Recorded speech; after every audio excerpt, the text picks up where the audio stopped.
Ed eccoci rientrati, vediamo se sono pronte queste prelibatezze, sono curiosa davvero adesso di assaggiarle. Walter, allora, sono pronti questi cioccolatini? Che meraviglia! Hanno delle forme diversissime tra l'altro, per cui la forma a cosa corrisponde? Allora, questo rettangolare contiene una farcia di castagne e grappa, mentre quello a forma di conchiglia contiene una farcia di kiwi, che è un prodotto che si coltiva moltissimo nel nostro territorio, e senape. Quindi un po' dolce, un po' salato. Si può assaggiare? Certamente.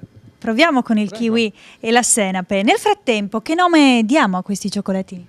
Il nome esatto sicuramente è quello della manifestazione che ci ha fatto pensare a questa prelibatezza, ossia emozioni. È una rassegna d'arte, di cultura, di narrativa, di poesia che si tiene dal 18 di ottobre al 3 di dicembre alla Cucina di Crema, dove raccontiamo le storie e le radici del Montello attraverso queste forme d'arte, la cucina, la narrativa, la poesia e la pittura e la scultura. A fare la parte del leone sempre la tua cucina. Secondo me la tavola è il complice principale, soprattutto nell'ultima serata, dove magari si è parlato, si è discusso, si è visto, si è gustato, ma sicuramente non lascerà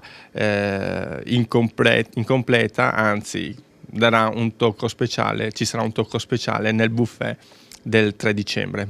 Quindi se volete emozionarvi con noi, se volete così assaporare e scoprire i profumi, gli odori, i sapori, ma anche la gente, la buona tavola del Montello, venite chiaramente ai prossimi 2 appuntamenti di emozioni e potrete scoprire anche queste delizie al cioccolato, queste emozioni al cioccolato.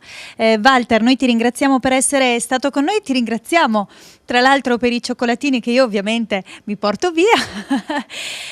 Adesso ci vediamo insieme un po' di pubblicità e poi passiamo alla seconda parte di Cronache Trevigiane che dedichiamo invece a degli altri tesori, tesori dell'architettura e della cultura veneta, le ville venete.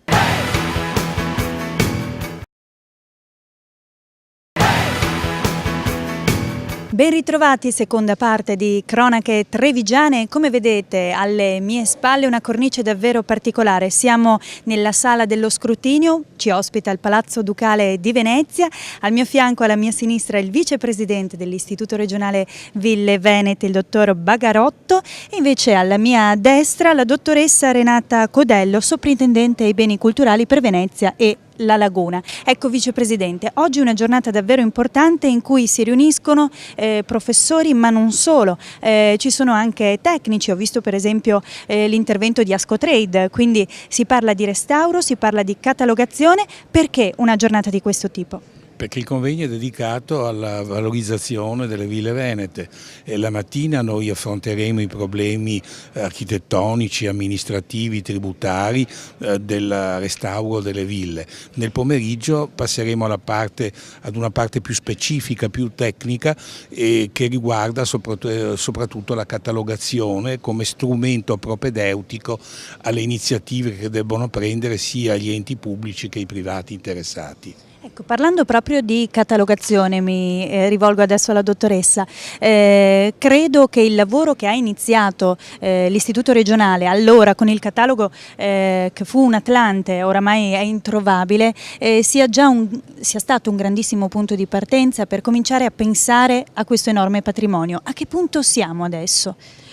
L'attività che ha svolto l'Istituto regionale è un'attività molto ampia, ha completato quel catalogo e ha già avviato ampiamente anche la revisione del catalogo. Altre ville sono state sottoposte a tutela e soprattutto si è riusciti ad identificare quel grandissimo parco architettonico che comprende appunto tutte le ville palladiane e le ville ad esse connesse, quindi si arriva anche anche fino al Friuli, e a fare un salto di scala, superare il rapporto singola villa contesto per individuare un grande parco di ville palladiane che va dal Veneto occidentale fino al Friuli. Tra le varie iniziative in campo, oggi presenterete anche il terzo volume di una serie che avete realizzato in collaborazione con la Fondazione Cini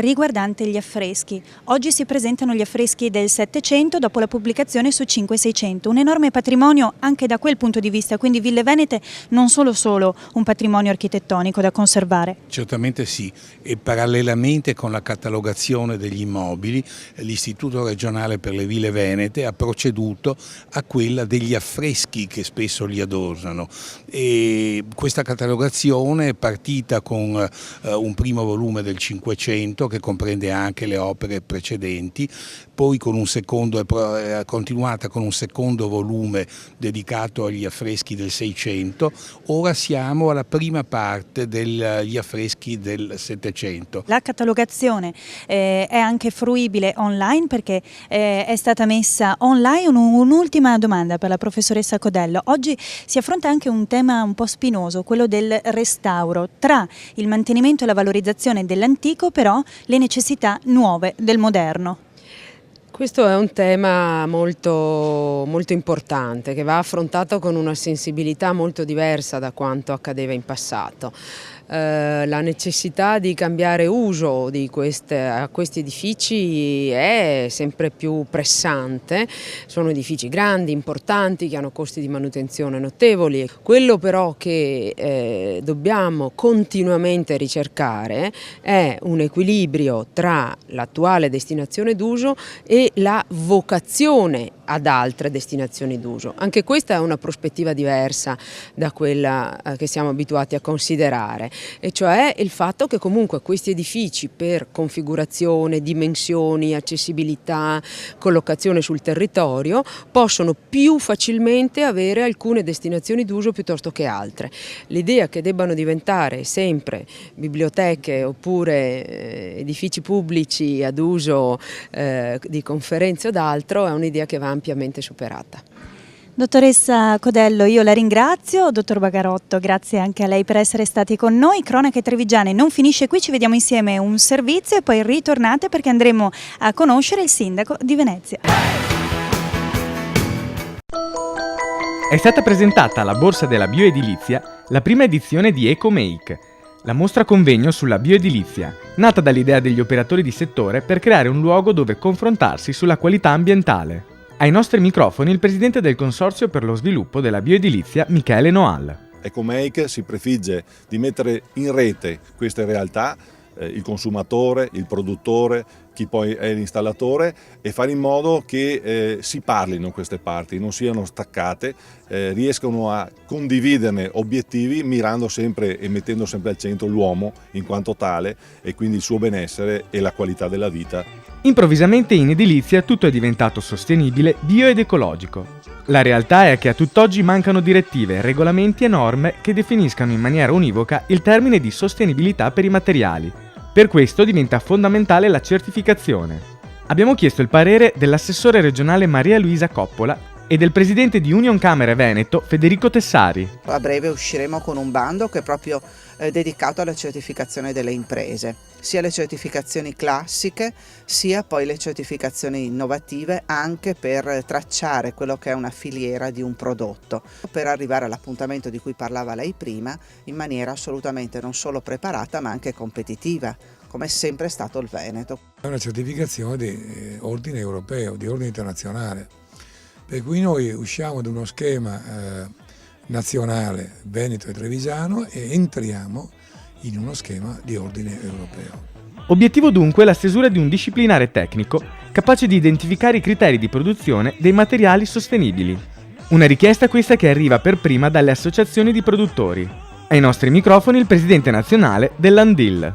Noi abbiamo fatto degli studi molto approfonditi con l'Università di Firenze sull'LCA, che sarebbe il ciclo di vita del prodotto, che sono delle normative codificate dall'Unione Europea, E appunto il laterizio è un prodotto che rispetta i consumi di energia e rispetta l'ambiente. Ritorno alla tradizione con la capacità di intercettare le spinte innovative frutto della ricerca. È questo l'auspicio dell'architetto Gimma, vicepresidente nazionale di Asso Restauro. 30 anni fa stavamo molto meglio di oggi, quindi può sembrare paradossale, però è così. Quindi bisogna mettersi in testa che i materiali servono, devono, chiamiamoli ecosostenibili, chiamiamo tutto come vogliamo, però sono i materiali tradizionali che devono ritornare.